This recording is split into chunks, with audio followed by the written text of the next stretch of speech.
কিন্তু তুঁত গাছ, এটার বয়সও অনেক হয়েছে। বয়সের এখন এটাকে ট্রিমিং করা হয়েছে। এটাকে শীতকাল চলে গেলেই বসন্তের পাতা সেটা ভরে যাবে, আবারও পাতায় ভরে যাবে। যে পাতা খেয়ে যে পোকা পাতা খাবে, তারপরে সেখান থেকে সিল্ক তৈরি হবে। গাছটা দেখুন অনেক বেশ বয়স্ক গাছ। আর এখানে যেগুলা দেখা যাচ্ছে এগুলা আমরা দেখতে পাচ্ছি সাপ্লাই করা হয়েছে, ছাঁটাই করে দিতে হয় যাতে পাতা বৃদ্ধির জন্য। সাধারণত এই প্রক্রিয়াটা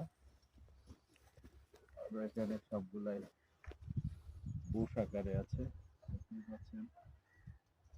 এগুলো যখন পাতা হবে, এই আর একটা পৌষ মাঘ মাস গেলে স্প্রাউটিং হয়ে একদম যে স্প্রাউটিং হওয়া শুরু হয়েছে। কিছু শীতটা না গেলে আসলে পাতার যে চিত্র সেটা দেখা যাবে না।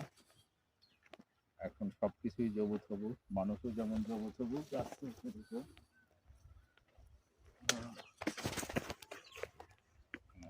ঠিক আছে।